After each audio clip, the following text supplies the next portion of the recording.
नामात्र अंचल खोर्धा जिला टांगी ब्लॉक निराकारपुर ग्राम पंचायतर विभिन्न दाबी नहीं स्थानीय लोकप्रतिनिधि ब्लॉक अधिकारी जरिया मुख्यमंत्री निकट को दरखास्त कर निराकारपुर अंचल दाबी को कौन अधिकारी मुख्यमंत्री निकट में पहुंचाइले नहीं।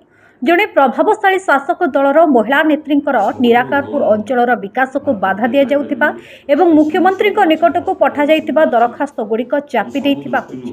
आज निराकारपुर ग्राम पंचायत ठारे स्थानीय समिति सभ्यों प्रतिनिधि और स्थानीय वार्ड सभ्य माने अंचल 24 दफा दाबी पूरण निमंते आमरण अनशन करने को सांबादिक सम्मेलन में प्रकाश करिसेंति। निराकारपुर अंचल प्रमुख दाबी गुड़िक है निराकारपुर ग्राम पंचायत नरेंद्रपुर साही को राजस्व ग्रामर मान्यता, निराकारपुर स्वास्थ्य केन्द्र को गोष्ठी स्वास्थ्य केन्द्र में परिणत और 24 घंटिया चिकित्सा सेवा, रामेश्वर ठारे एक दमकल केन्द्र स्थापना, भूमिहीन मानक वसुंधरा योजना पट्टा प्रदान, 3टी पोखरीर पुनरुद्धार, निराकारपुर दैनिक हाट पर 100टी घर प्रदान, बसस्टाण्ड और रेल फाटक ठारे ओभरब्रिज निर्माण, क्रीड़ा निमंते मिनी स्टाडियम सह अत्याधुनिक व्यायामशाला, प्रभु श्री कपिलेश्वर मंदिर को पर्यटन स्थली क्षेत्र मान्यता, क्षेत्रवासी डीएवी महाविद्यालय पुराणा कोठार पुनरुद्धार सहित स्वतंत्र अनुदान, निराकारपुर को ब्लॉक मान्यता, निराकारपुर नाम चलुवा टांगी जंकिया रामेश्वर ठारे चलता सरकारी कार्यालय को निराकारपुर को फेराई अणाଯାଉ। खोर्धा विधायक पांठी और क्रिटिकल चिम फंड को जाणीशुणी जिला योजना बोर्ड कार्यालय दीर्घ दिन धरी पकाई रखा तुरंत कार्यादेश दि जाऊ। निराकारपुर जनसाधारण तरफ 5टी सचिव को खोर्धा ठारे अनेक गुड़ी चिठी दि जाइथिला, सेथिरु 150 चिठी मिलिला नाही। से चिठी गुड़ी को सार्वजनिक कराଯାଉ। बेरुआ मौजे आदिवासी लोक को दि जाइथिबा सरकारी जमी को कई चंचकता कर 86 एकर जगह को बिक्री करिथिबा आदि दाबी नहीं अनशन करने को सजबाज होउछथि। यदि सरकार एहा उपरे कौनसी कार्यानुष्ठान न नियंती तेबे ए आंदोलन खोर्धा निर्वाचन मंडली तीव्रतर हेबो बोली सांबादिक सम्मेलन में प्रकाश करा जायछि।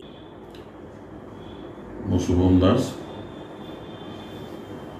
समिति सभ्य प्रतिनिधि, सर्वप्रथम आपण मानक नमस्कार करी एवं आज सांबादिक सम्मेलन में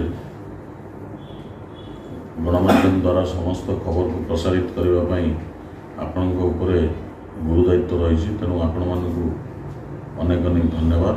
निराकारपुर भौगोलिक स्थिति एवं आर्थिक स्थिति सबको देखी निराकारपुर समिति सभ्य स्थानीय जनसाधारण एवं समस्त वार्ड सभ्य पाखापाखि लेंडू बिया रामेश्वर ए पंचायतर जनसाधारण माने एवं आमर हिताकांक्षी बंधु माने समस्ते आमको ये 24 दफा दाबी पूरण पर आमरण अनशन सहयोग करने निर्भर प्रतिश्रुति देइछन्ति। ए बाबद गत 3 तारिख दिन मान्यवर खोर्धा जिलापाल माध्यम मान्यवर मुख्यमंत्री निकट को एक चिठी दि जाइथिला। निराकारपुर ए अंचल मेरुदंड कहले भूल हेब नहीं, तेणु आम 24 दफा दाबी जहाँ रखीचु ता युक्तिसंगत न्यायसंगत एवं न्याय्य दाबी उपस्थापन सम्मत। खोर्धार ज्ञानरंजन दास को रिपोर्ट, ओएनएम न्यूज।